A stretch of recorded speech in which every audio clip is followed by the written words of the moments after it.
Welcome to icon news. నేను మీ పవన్ కృష్ణమూర్తి. మొన్న మధ్య ఎలక్షన్ రిజల్ట్స్‌కి సంబంధించి ఆర్‌టీవీ అధినేత రవిప్రకాష్ గారు చేసినటువంటి వ్యాఖ్య మీడియాకి సంబంధించి మెయిన్ స్ట్రీమ్ మీడియా చచ్చిపోయింది, అంత్యక్రియలు చేయాల్సిందే అని. అంత్యక్రియలు పూర్తయ్యాయి అని అనుకున్నాం. కానీ ఇంకా దెయ్యాల్లాగా కొంతమంది అలాగే పట్టుకుని వేళ్లాడుతున్నారు. వేళ్లాడుతున్నారు. స్వచ్ఛందంగా ఎంఎస్ఓలు అంటే కేబుల్ ఆపరేటర్స్ వీళ్ళందరూ కూడా ఆంధ్రప్రదేశ్ రాష్ట్రంలో టీవీ9, సాక్షి, ఎన్టీవీ, 10 టీవీ ఛానల్స్‌ని బంద్ చేస్తే, సరే దాని వెనకాల ఏముంది, ఏంటి అనేది కూడా అర్థం లేకుండా ఎంపీ నిరంజన్ రెడ్డి ట్రాయ్‌కి కంప్లెయింట్ ఇచ్చాడట. మరి ట్రాయ్‌కి కంప్లెయింట్ ఇచ్చినటువంటి ఆయన ఎందుకని చెప్పి అంతకుముందు ఆంధ్రజ్యోతి, ఈనాడు, టీవీ5 వీటిని అక్కడ రాకుండా చేశారు అన్న దానికి ఎందుకు కంప్లెయింట్ ఇవ్వలా? వాటాలేమైనా ఉన్నాయా? దానికి సమాధానం చెప్పాలి. సరే, అవన్నీ తర్వాత పెద్ద విషయాలు కాబట్టి అది మెల్లగా డిస్కస్ చేసుకోవచ్చు. ఇప్పటికీ కూడా తీరు మారకుండా, అంటే అది టీవీ9 ఛానల్ వారికి బుద్ధి రాలేదా? మేనేజ్మెంట్‌కి బుద్ధి రాలేదా? లేదు సీనియర్ మోస్ట్ జర్నలిస్ట్‌గా ఉన్నటువంటి రజనీకాంత్‌కి బుద్ధి, సిగ్గు అనేది రాలేదా? ఈ ఎలక్షన్ రిజల్ట్స్ చూసిన తర్వాత కూడా మనం ఏకపక్షంగా ఉండకూడదు, మనం ప్రజల పక్షంగా ఉండాలి, ప్రజలకి సంబంధించి మనం మాట్లాడాలి అనేది లేకుండా నిజంగా బుద్ధి రాలేదా అన్నటువంటిదే నాకు అనుమానంగా ఉంది. సో దానికి బొలిశెట్టి శ్రీనివాస్ గారు అయితే చెప్పు తెగినట్టు సమాధానం అనేది చెప్పారు. ఒకసారి ఆ వీడియో మీకు నేను చూపిస్తాను ఇక్కడ. జస్ట్ మీరు ఒకసారి చూడండి.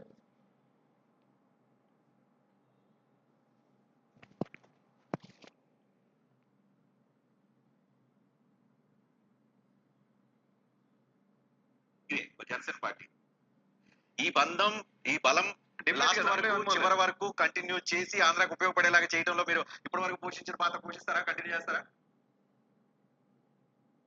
కారణం ఆ సంధానకర్త వారిది మీరే, జనసేన పార్టీ. ఈ బంధం, ఈ బలం లాస్ట్ వరకు, చివరి వరకు కంటిన్యూ చేసి ఆంధ్రాకు ఉపయోగపడేలాగా చేయడంలో మీరు ఇప్పటి వరకు పోషించిన పాత్ర పోషిస్తారా, కంటిన్యూ చేస్తారా? ఏమంటే ఒక పెళ్లికి వెళ్తాం మనం, అప్పుడు లేచి అడుగుతారా మీరు ఇద్దరు కలిసి ఉంటారని? ఏంటి రజనీకాంత్ గారు ఇంకా కలిసి ఉంటారని కాదు నేను అంటుంది, బంధాన్ని కలిసి ఎందుకు ఉంచారండి? అప్పుడు అనుమానం ఏంటి? పెళ్లి ఇవాళ అయింది, రేపు పొద్దున ఇడిపోతారా మీరు అని అడిగినట్టుగా ఉంది. మీరు అడిగి కూర్చున్నాం డిఫరెంట్ చేస్తాం. ఎందుకు అది ఆ క్వశ్చన్ ఎందుకు? పెళ్ళైన పెళ్లి కొడుకులు ఇద్దరు అడుగుతారా మీరు ఇడిపోతారా కలిసి ఉంటారని? ఆ క్వశ్చన్ ఏంటంటే ఖచ్చితంగా కలిసి ఉంటుందనే కదా అర్థం చేసుకోవాలి. వస్తాయేమో రగిలిపోతున్న మంత్రులు, దట్ ఈస్ నాట్ గుడ్. ఇప్పుడు వాళ్ళ రాష్ట్రం నష్టపోయింది, రాష్ట్ర ప్రజలు నష్టపోయారు. ఆ రోజు మీరు ఎవరు మాట్లాడలేదు. ఈ రోజు రాష్ట్రం బాగుపడడానికి మీరు సహకరించమని నేను అడుగుతా ఉన్నా. నేను ఇలాంటి క్వశ్చన్స్ కి నేను డిఫరెంట్ గా స్ట్రైట్ గా ఆన్సర్ చేస్తా. ఫేర్ గానే చెప్తాను నేను. ఇప్పుడు పెళ్ళైన పెళ్లికి వెళ్ళి అక్షతలేసి పక్కకేసి మీరు ఇడిపోతారా కలిసి ఉంటారంటే జస్ట్ 10 గంటలకేమో ఇద్దరు ప్రమాణ స్వీకారం చేసి కౌగులించుకుంటే దానికి అర్థాలు అడిగితే వాట్ ఇస్ మీన్ చెప్పండి. కాదండి, ఏది మంచిదండి? ఏది మంచిది? పెళ్లికి వెళ్ళి అక్షంతలేసి మీరు ఇడిపోతారని అడుగుతారా? దానికి ఆన్సర్ చెప్తాం మేము. ఓకే, చెప్పకపోతే నేను నాకు ఇష్టం లేదని కూడా చెప్పొచ్చు, నో ఇష్యూ. మీరు అలాంటి విశ్లేషణ చేయొద్దు. ఈ రాష్ట్ర ప్రయోజనాల కోసం మేమన్నీ మా సర్వస్వం కోల్పోయాం. రాష్ట్రం కోసం అలా నిలబడి ఉన్నాం. గెలుస్తాం లేదు తెలియదు. 5 సంవత్సరాలు తగులు అనిపించాం, జైలుకి వెళ్ళాం, కేసులు పెట్టించుకున్నాం, ఆస్తులు పోగొట్టుకున్నాం. ఇంకా ఈ రోజు ఉంటుందో ఉండదో అని అనుకోలే. గెలుస్తామని ధీమాగా 5 సంవత్సరాలు పనిచేసాం. చాలా మంది వ్యతిరేకించాం. మా పోరాటంలకి ఇవాళ విజయం దక్కింది కాబట్టి రాష్ట్రం కోసం పోరాడాం. ఈ రాష్ట్రంలో జరిగిన అవినీతి గురించి మాట్లాడి దమ్ములేని చాలా మంది 5 సంవత్సరాలు అలాగా చూసి వాళ్ళ దగ్గర డబ్బుల కోసం వెంపర్లాంటి సందర్భం ఈ రాష్ట్రంలో చూసా. ఐఏఎస్ ఐపీఎస్ అధికారులే కాదు, ప్రెస్ కూడా ఈ రోజు రాష్ట్రంలో జరిగే అవినీతి కాబట్టి ఇవన్నీ మార్చండి, మార్చి ఆ సంస్కరణ వాదం తీసుకురండి. తీసుకొస్తే కోరుకోండి. ఈ రాష్ట్రం బాగుండాలని కోరుకోండి. బాగుండాలి కాబట్టి సంపద విలువలు పెరగాలని ఎగ్జాక్ట్లీ బాగుండాలి, సంస్కరణ వాదం రావాలి. సంస్కరణ వాదంలో అందరూ కోరుకోండి. Right sir, thank you very much. మీరే అప్రిషియేట్ చేయట్లేదు. ఇప్పుడు ఎప్పుడు ఇడిపోతారని అడుగుతారు. ఇది అప్రిషియేషన్ అంటారు, లేదు. కారణం ఆ సంధానకర్త వారిది మీరే, జనసేన పార్టీ. విన్నారుగా, జనసేన తెలుగుదేశం పార్టీ పొత్తు అనేది కన్ఫర్మ్ అయింది. పొత్తు కన్ఫర్మ్ అయిన దగ్గర నుంచి టీవీ9లో ఏ రకమైనటువంటి డిబేట్లు నడిపాడు ఈ సీనియర్ మోస్ట్ జర్నలిస్ట్ రజనీకాంత్ అనేది అందరికీ తెలిసినటువంటి విషయమే. నిన్న ప్రమాణ స్వీకారం అయింది. సరే, సాయంత్రం ఇలా మీడియాలో అభినందించాలి అని చెప్పి అటు భారతీయ జనతా పార్టీకి సంబంధించినటువంటి జీవీఎల్ని, ఇంకో పక్కన జనసేనకు సంబంధించినటువంటి బొలిశెట్టి శ్రీనివాస్ గారిని, కాంగ్రెస్ పార్టీకి సంబంధించినటువంటి తులసిరెడ్డి గారిని ప్యానెల్లోకి ఆహ్వానించారు. ప్యానెల్లోకి వెళ్ళారు, మాట్లాడుతున్నారు. అడిగిన దిక్కుమాలిన ప్రశ్న ఏమిటి మిస్టర్ రజనీకాంత్? ఆ పేరు పెట్టుకున్న నాకు తిట్టాలంటే ఇది రావట్లా. ఎందుకంటే సూపర్ స్టార్ రజనీకాంత్ గారు ఉన్నారు, ఆయన్ని గౌరవిస్తూ ఉంటాం. నీలాంటి దిక్కుమాలిన పనులు చేసేవాళ్ళు, నీలాంటి దిక్కుమాలిన మాటలు మాట్లాడే వాళ్ళని తిట్టాలన్నా కూడా ఆ పేరు అడ్డం వచ్చేస్తుంది ఏమైనా అందామంటే. That in the journalism field. ఈ బంధాన్ని కొనసాగిస్తారా? ఏమిటా ప్రశ్న ఏమిటది? అంటే విడిపోవాలని కోరుకోవడం, ఇప్పటి నుంచే చిచ్చులు ఎలా పెట్టాలి, పుల్లలు ఎలా పెట్టాలి వీళ్ళ మధ్య అనేది అప్పుడే వకాల్తా తీసేసుకున్నారు. ప్రజల గురించి అవసరం లేదు. ప్రజలు ఇంతలాగా ఏడ్చారు ఇన్నాళ్ళు, ఇన్ని బాధలు పడ్డారు, ఇన్ని దాడులు జరిగాయి, ఇలా అయ్యాయి అన్నది లేదు. ఇంకా ఇంకా ఇంకా సాక్షి ఏదైతే చెప్తుందో, అదేవిధంగా జగన్మోహన్ రెడ్డి ఎజెండా ఏదైతే ఉంటుందో అదే విధంగా TV9 పాలసీ ఉంది, ఎడిటోరియల్ పాలసీ నడుస్తోందేమో అన్నట్టుగానే ఉంది పరిస్థితి. అందరూ మారారు. ఈ దిక్కుమాలిన జర్నలిస్టులు ఎవరు మారలా. ఈ మేధావులు మేధావులు అన్న పేరులో ఉన్న వాళ్ళు, ఇలాంటి వాళ్ళు ఎవరు మారలా. బొలిశెట్టి గారు చాలా గట్టిగా, చాలా స్పష్టంగా చెప్పారు sir. Thank you very much. నిజంగా మీలాంటి వాళ్ళు ఇలాగే మాట్లాడాలి, అందులో డౌట్ లేదు. నా సపోర్ట్ అయితే మీకే. ఆయన పక్కన జీవీఎల్ ఉన్నాడు, ఆయన ఎందుకు మాట్లాడాల కనీసం? బీజేపీ పొత్తులో లేదా? వెంటనే ఆపాల్సినటువంటి అవసరం ఆయనకి లేదా? రజనీకాంత్ తప్పు క్వశ్చన్ అడుగుతున్నారు మీరు, తప్పు, ఇది అడగడం తప్పు అని చెప్పాల్సిన పని లేదా ప్యానెల్లో ఉండి? ఎందుకు ఈ దిక్కుమాల డిబేట్లు పెట్టడం ఎందుకు? అనవసరంగా ఇలాంటి మాటలు మాట్లాడడం ఎందుకు? కడుపు అన్నం తినేవాళ్ళు అయితే ఇలాంటి క్వశ్చన్లు అడగరు. ఆయన కరెక్ట్గా చెప్పారు. ఇప్పుడే పెళ్ళి అయింది, పక్కకు తీసుకెళ్ళి మీరు ఉంటారా విడిపోతారా అని అడగడం ఏమిటి?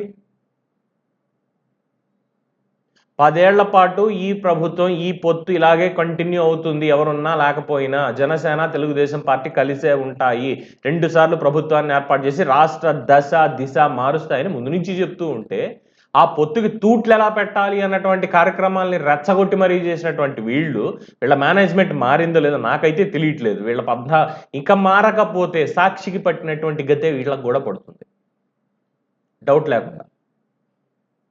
ఈసారి ప్రజలు ఏకపక్షంగా కుక్కను కొట్టినట్టు కొడతారు.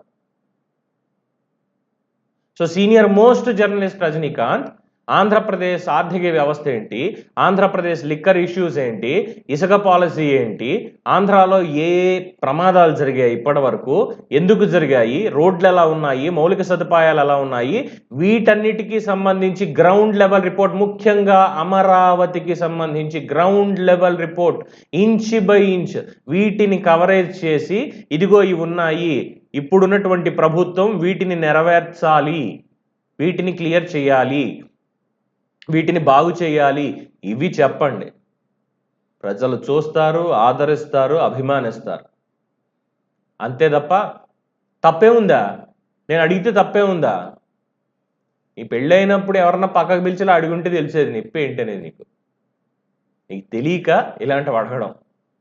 బొలిశెట్టి గారు, మీరు ఎక్కడా తగ్గద్దు సార్, మీరు అసలు తగ్గాల్సినటువంటి పని లేదు. ఇలాంటి వాళ్ళకి ఇలాగే ఇంకా గట్టిగా సమాధానం చెప్పండి, అందులో డౌట్ లేదు. ఇంకా మాట్లాడితే ఎందుకు సార్ ఈ వెధవ డిబేట్లు ఇవన్నీ? మీకు పిఆర్ ఇదేం అవసరం లేదు, ఎమ్మెల్యేగా ఎన్నికయ్యారు, మీరు హ్యాపీగా పని చేసుకోవచ్చు. నేను ఇచ్చే చిన్న సజెషన్ అంతే. ఇలాంటి ఛానల్స్కి వాటికి వెళ్ళి మీ క్రెడిబిలిటీని తగ్గించుకోకండి సార్ అనవసరంగా. వాళ్ళు ఏదో బ్యాటరీ మార్క్స్ తీసుకొస్తారు, లేదంటే బ్యాడ్ ఇది చేస్తారు. వాళ్ళు ఏమీ పీకలేరు, వాళ్ళు ఏమీ పీకలేదు సార్. ప్రజలు ఎప్పుడూ వాళ్ళ పీకి పక్కన పడేశారు. సో అనవసరంగా వీళ్ళకి టైం వేస్ట్. వీళ్ళు ఇలాంటి పనులే చేస్తారు, ఇలాంటి మాటలే మాట్లాడతారు అన్నప్పుడు just block them, avoid them. మీడియాకు దూరంగా ఉంటున్నారు, అలాంటి మాటలు వీళ్ళు ఏమైనా మాట్లాడారంటే ఎడంకలు చెప్పు తీసుకు కొట్టండి. అస్సలు మీరు తగ్గాల్సినటువంటి పని లేదు.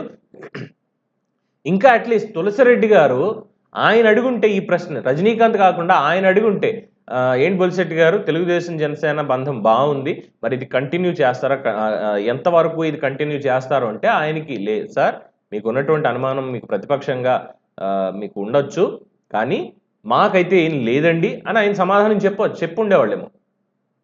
రజనీకాంత్ అడగడం ఏంటి? ఒక మోడరేటర్ ప్లేస్లో కూర్చొని బలపరచడానికి ప్రయత్నించింది మీరు, చేసింది మీరు, అంతా మీరే దగ్గరుండి చేయించారు, మీరు ఇది కంటిన్యూ చేస్తారా? నెగిటివ్గా తీసుకోవడం, నెగిటివే ఉంది అందులో, తీసుకోవడానికి పాజిటివ్ ఏం లేదు, నెగిటివే ఉంది. సో ఇలాంటి జర్నలిస్ట్ని ప్రజలైతే దూరం పెట్టండి, అందులో ఎటువంటి డౌట్ లేదు, దూరం పెట్టేసేయండి. చూడక్కర్లా వాళ్ళేం పెద్ద న్యూస్లు ఇవి పెద్ద పీకేసేలా ఏమి ఇవ్వట్లా. అమరావతి మీద ఎంత విషం కక్కారో, ఈ 5 ఏళ్ల పరిపాలనకి సంబంధించి ఎటువంటి నిజాలు దాచిపెట్టారో, ప్రజలకు ఎంత ద్రోహం చేశారో అందరికీ తెలిసినటువంటి విషయమే. అది ప్రజలు గుర్తుపెట్టుకోండి ఖచ్చితంగా. So mister senior most journalist Rajinikanth ఇంకెప్పుడు ఇలాంటి దిక్కుమాలిన క్వశ్చన్స్ అడగద్దు. ఒకవేళ అడగడం రాకపోతే నాలాంటి అడుగు నేర్పిస్తాం. ఏం అడగాలి, ఏం చేయాలి అనేది మీరు కానీ మీ మేనేజ్మెంట్ కానీ మీకు లేకపోతే, మీకు తెలియకపోతే, మీకు రాకపోతే మాలాంటి వాళ్ళని చాలామంది ఉన్నారు. నాకంటే పైన ఇంకా పెద్ద స్థాయిలో ఉన్న వాళ్ళు, ఇంకా గొప్ప వాళ్ళు చాలామంది ఉన్నారు. అందరూ కలిసి నేర్పిస్తాం. ప్రజలు నేర్పిస్తారు. దీని మీద మీ అభిప్రాయాన్ని కామెంట్స్ రూపంలో తెలియజేయండి ప్రేక్షకులందరూ కూడా. ఒక చిన్న సవరణ, నిన్న 29 ఏళ్ల తర్వాత 4వసారి ముఖ్యమంత్రి చంద్రబాబు అన్నటువంటి శీర్షికలో పొరపాటు, అంటే ఆ కంటెక్స్ని అలా కంటిన్యూ చేస్తూ 29 ఏళ్ల తర్వాత ముఖ్యమంత్రిగా ప్రమాణ స్వీకారం చేస్తూ 4వసారి అన్న దగ్గర చాలామంది 29 ఏళ్ల తర్వాత చంద్రబాబు నాయుడు ప్రమాణ స్వీకారం చేస్తున్నాడు అని నేను అన్నట్టుగా భావించారు. సో దానికి క్షమించాలి, నా ఉద్దేశం అది కాదు. 4 సార్లు ఈ 29 ఏళ్లలో ప్రమాణ స్వీకారం చేశారని చెప్పడమే అక్కడ నా ఉద్దేశం. ఒక చిన్న పొరపాటు అలా అనిపిస్తే మాత్రం దయచేసి క్షమించండి. చూస్తూనే ఉండండి ఐకాన్ న్యూస్. నేను మీ పవన్ కృష్ణమూర్తి.